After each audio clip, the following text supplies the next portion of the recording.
అక్కడ ప్రజల్లో మాత్రం ఒక విప్లవంలాగా ఎప్పటికైనా సరే వరంగల్లో మళ్ళీ ఈ యొక్క ప్రాంతంలో ఒక ఎయిర్పోర్ట్ ఉండాలనేది అక్కడ ప్రజలందరూ కూడా ఎన్నో రకాలుగా డిమాండ్స్ చేశారు, పోరాటాలు చేశారు. మరి దాని ఒక కార్యక్రమాన్ని ముందుకు నడిపించే ప్రయత్నం చేశారు. మరి ఇప్పుడే కిషన్ రెడ్డి అన్నగారు చెప్పినట్టు నరేంద్ర మోదీ గారు వచ్చిన తర్వాత భారతదేశంలో ఎయిర్పోర్ట్ రంగంలో కూడా ఒక కొత్త విప్లవం స్టార్ట్ అయింది. 2014లో ప్రధానమంత్రిగా నరేంద్ర మోదీ గారు వచ్చినప్పుడు దేశంలో 76 ఎయిర్పోర్ట్లు ఉండేవి.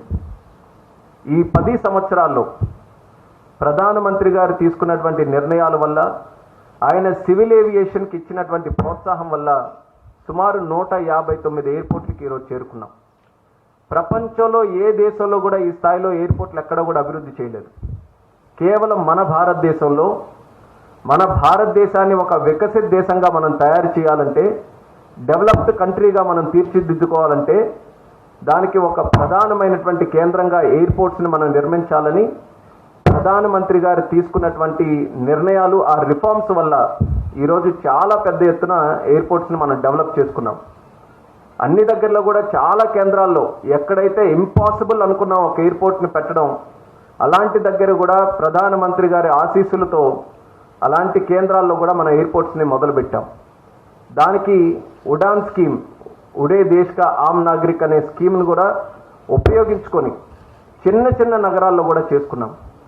అయితే ఎక్కడ బాధ ఉండేదని అంటే, తెలంగాణ రాష్ట్రంలో మాత్రం ఒకే ఒక్క ఎయిర్పోర్ట్కే పరిమితం అయిపోయాం. ఎయిర్పోర్ట్లు ఎక్కడెక్కడ కావాలంటే మాత్రం ఎన్నో లొకేషన్స్ చర్చకు వచ్చేవి. అందులో ప్రధానంగా వరంగల్ కూడా వచ్చేది. కానీ సంవత్సరాలు తడిపడినా సరే చర్చలుగానే ఉండిపోయే తప్ప ఎక్కడికి ముందుకు కొనసాగే అవకాశం రాలేదు. నేను కూడా సివిల్ ఏవియేషన్ మినిస్టర్గా అయినప్పుడు 8 నెలల క్రితం మా నాయకుడు చంద్రబాబు నాయుడు గారు ఆయన ఒక గైడెన్స్ నాకు ఇచ్చారు. నువ్వు కేవలం ఆంధ్రప్రదేశ్ రాష్ట్రానికే మంత్రి కాదు, తెలుగు రాష్ట్రాలకి మంత్రిగా నువ్వు వ్యవహరించాలి.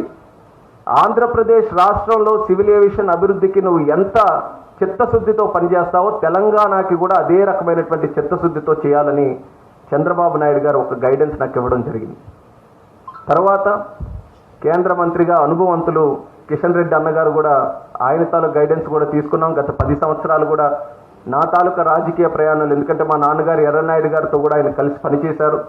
నేను రాజకీయాల్లోకి వచ్చిన తర్వాత కూడా ఒక అన్నగా, ఒక అనుభవంతుడుగా, ఒక యువకుడిని ఏ రకంగా ముందుకు నడిపించాలని అనేక సందర్భాల్లో ఆయన కూడా గైడెన్స్ ఇచ్చి నన్ను కూడా ప్రోత్సహించడం జరిగింది. మినిస్టర్ అయిన తర్వాత ఆయన కూడా కలిశాను.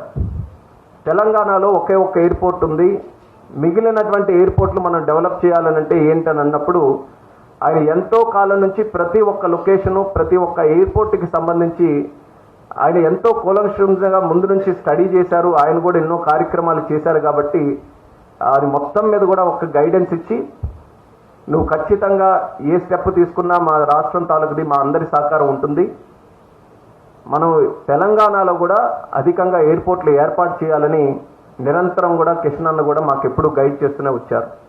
వీళ్ళందరి తాలూకా ప్రోత్సాహంతో, ప్రధానమంత్రి గారు ఆయన ఇస్తున్నటువంటి మార్గదర్శకత్వంతో ఎట్టి పరిస్థితుల్లో ఇక్కడ ఎయిర్పోర్ట్లని ఏర్పాటు చేయాలని ఒక బలమైనటువంటి సంకల్పంతో ముందుకు నడిచాం.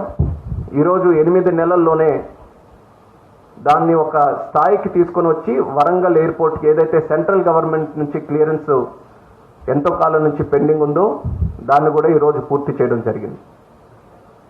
క్లియరెన్స్ సెంట్రల్ గవర్నమెంట్ ఇచ్చింది కదా, ఎందుకు ఇన్ని సంవత్సరాలు పట్టిందని అనుకోవచ్చు. దానికి 2 కారణాలు ఉన్నాయి ప్రధానంగా. మమ్నూర్ ఎయిర్పోర్ట్ దగ్గర సుమారు 696 ఎకరాలు ఎయిర్పోర్ట్ అథారిటీ ఆఫ్ ఇండియా దగ్గర ల్యాండ్ ఉంది. ఇప్పుడు ఉన్నటువంటి ల్యాండ్లో 2 క్రిస్ క్రాస్గా రన్వేస్ ఉన్నాయి. అక్కడ చాలా డిలాపిడేటెడ్ కండిషన్లో, అసలు ఉపయోగించుకునే పరిస్థితిలో లేనటువంటి కండిషన్లో అక్కడ 2 రన్వేస్ ఉన్నాయి. రన్వేస్ తాలూకు లెంత్ కూడా మనం చూసుకుంటే సుమారు 1800 మీటర్లు ఉంది. మనం ఆపరేషన్స్ ఎయిర్ బస్ లాంటివి ఫ్లైట్స్ కానీ, నేరో బాడీ ఫ్లైట్స్ అక్కడ నుంచి ఆపరేట్ చేయాలంటే సుమారు 2800 మీటర్ల రన్వే మనం తయారు చేసుకోవాలి. మరి ఆ రన్వే తయారు చేసుకోవాలనంటే దానికి ఎడిషనల్గా ల్యాండ్ కావాలి. కాబట్టి ఎప్పటి నుంచో ఎయిర్పోర్ట్ అథారిటీ ఆఫ్ ఇండియా నుంచి, కేంద్ర ప్రభుత్వం నుంచి రాష్ట్ర ప్రభుత్వంతో చర్చలు జరిపి మాకు అదనంగా అక్కడ ఒక 280 ఎకరాలు కేటాయించండి అనేక సందర్భాల్లో కేంద్రం నుంచి ఒక ప్రయత్నం జరిగింది. కిషన్ అన్న చెప్పినప్పుడు గతంలో ఇదే సివిల్ ఏవియేషన్కి మంత్రిగా జ్యోతిరాదిత్య సింధియా గారు ఉంటే కిషన్ అన్న తాలూకు ప్రోత్సాహంతో ఆయన కూడా సంప్రదింపులు జరిపి అప్పుడున్నటువంటి రాష్ట్ర ప్రభుత్వంతో ఈ ల్యాండ్ ఎట్టి పరిస్థితుల్లో కేటాయించండి, ఇప్పటికైనా ఉడాన్ స్కీమ్ ఉంది కదా, ఉడాన్ స్కీమ్లో పెట్టైనా సరే ఇక్కడ వరంగల్లో ఎయిర్పోర్ట్ నిర్మిద్దామని అప్పుడు కూడా ఒక ప్రయత్నం చేశారు. కానీ ఎక్కడా కూడా రాష్ట్ర ప్రభుత్వం నుంచి సరైనటువంటి సహకారం కదలిక లేనందువల్ల అది ఎంతవరకు పెండింగ్ ఉంది. ల్యాండ్ ఒక సమస్య అయితే మరొక సమస్య ఇక్కడ ఉన్నటువంటి శంషాబాద్ ఎయిర్పోర్ట్కి 150 కిలోమీటర్ల లోపలే ఈ యొక్క వరంగల్ ఎయిర్పోర్ట్ వస్తుందన్న ఆలోచనతో వీళ్ళు కూడా నో అబ్జెక్షన్ సర్టిఫికేట్ ఇవ్వాల్సినటువంటి అవసరం ఉంది. అది కూడా అలా పెండింగ్ ఉంది. దానికి సంబంధించి ప్రయత్నాలు జరగలేదు. మళ్ళీ ఎన్డీఏ ప్రభుత్వం చిత్తశుద్ధితో ఇది ఎట్టి పరిస్థితుల్లో పూర్తి చేయాలని ఒక పక్కన హైదరాబాద్ ఎయిర్పోర్ట్ నుంచి ఎన్ఓసి తీసుకొని రాష్ట్ర ప్రభుత్వానికి కూడా మళ్ళీ రిక్వెస్ట్ చేసి ఈ యొక్క ల్యాండ్ ఎక్విజిషన్ మీద స్ట్రెస్ చేసిన తర్వాత రాష్ట్ర ప్రభుత్వం కూడా దానికి అంగీకరిస్తూ ఒక జియో నవంబర్లో కూడా రిలీజ్ చేశారు. సుమారు 280 ఎకరాలు అదనంగా ఏదైతే ల్యాండ్ ఎక్విజిషన్ కావాల్సినటువంటి అవసరం ఉందో దానికి కూడా ఉత్తర్వులు జారీ చేశారు. మరి ఇవన్నీ కూడా కలిసి వచ్చాయి కాబట్టి కేంద్ర ప్రభుత్వం ఈరోజు నిర్ణయం తీసుకొని రాబోతున్నటువంటి రోజుల్లో ఒక బ్రహ్మాండమైనటువంటి ఎయిర్పోర్ట్ వరంగల్లో నిర్మించడానికి మేము అన్ని రకాలుగా సిద్ధంగా ఉన్నామని సందర్భంగా తెలియజేస్తున్నాను. దానికి పూర్తి బాధ్యత ఎయిర్పోర్ట్ అథారిటీ ఆఫ్ ఇండియా తీసుకుంటుంది. మేము ఆల్రెడీ ఒక మాస్టర్ ప్లాన్ కూడా తయారు చేశాం.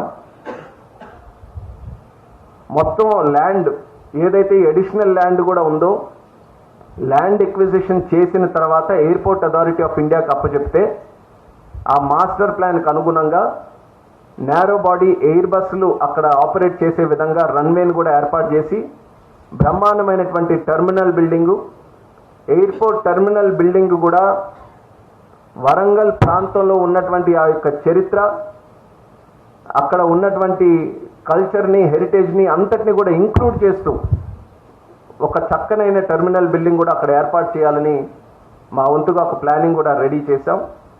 మరి వీలైనంత త్వరగా రాష్ట్ర ప్రభుత్వం ఏ చొరవ అయితే చూపిస్తుందో అదే రకంగా ల్యాండ్ ఎక్విజిషన్ కూడా ఎంత తొందరగా చేసి ఆ యొక్క ల్యాండ్ను కూడా ఎయిర్పోర్ట్ అథారిటీ ఆఫ్ ఇండియాకి అప్పచెప్తే కార్యక్రమాలు కూడా వెనువెంటనే ప్రారంభించడానికి కూడా మేము సిద్ధంగా ఉన్నామని సందర్భంగా తెలియజేస్తున్నాం.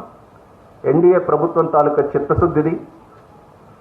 ప్రజలకి మంచి చేయాలి, ప్రజలకి డెవలప్మెంట్ చేయాలి అని గత 10 సంవత్సరాలుగా నరేంద్ర మోదీ గారి తాలూకా సంకల్పం ఏదైతే ఉందో అది ఈరోజు ఈ యొక్క కార్యక్రమానికి మాకు స్ఫూర్తినిచ్చిందని కూడా ఈ సందర్భంగా తెలియజేస్తున్నాను.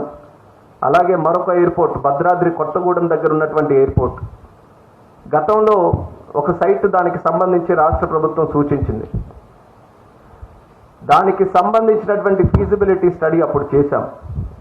కానీ అక్కడ ఉన్నటువంటి హిల్స్ వల్ల, అక్కడ ఉన్నటువంటి జాగ్రఫికల్ స్ట్రక్చర్స్ వల్ల అది ఫీజిబుల్గా లేదు అని తెలియజేసిన తర్వాత మళ్ళీ ఆల్టర్నేట్గా ఇంకో సైట్ చూపించారు. ఆ సైట్కి కూడా మొన్న 23 జనవరి ఈ యొక్క సంవత్సరంలోనే దానికి ఫీజిబిలిటీ స్టడీ చేయడానికి మళ్ళీ మా ఎయిర్పోర్ట్ అథారిటీ టీంని పంపించాం. ఫీజిబిలిటీ స్టడీ చేసిన తర్వాత కొన్ని రిమార్క్స్ వాళ్ళు తెలియజేశారు. ఇండియన్ మెట్రలాజికల్ డిపార్ట్మెంట్ నుంచి ఆ యొక్క ప్రాంతానికి సంబంధించి కొంత డేటా కావాలని స్టేట్ గవర్నమెంట్ కూడా మేము సూచించాం. ఆ డేటా అంతా కూడా వచ్చిన తర్వాత ఫీజిబిలిటీ మీద నిర్ణయం తీసుకొని అక్కడ కూడా ఎయిర్పోర్ట్ని ఏర్పాటు చేయడానికి ఏదైతే రాష్ట్ర ప్రభుత్వం సూచించినటువంటి ప్రాంతం ఉందో అది కానీ ఫీజిబుల్గా ఉంటే ఖచ్చితంగా అక్కడ కూడా మరొక ఎయిర్పోర్ట్ ఏర్పాటు చేయడానికి కేంద్ర ప్రభుత్వం తరఫున సిద్ధంగా ఉన్నామని కూడా ఈ సందర్భంగా తెలియజేస్తున్నాం. ఈరోజు మీరు చూస్తే దేశంలో చిన్న నగరాలు, చిన్న ప్రాంతాలు కూడా ఎయిర్పోర్ట్ కోసం డిమాండ్ చేస్తున్నాయి. గతంలో అయితే రాష్ట్రానికి ఒక ఎయిర్పోర్ట్గా ఉండేది. ఎక్కడ ప్రధాన నగరం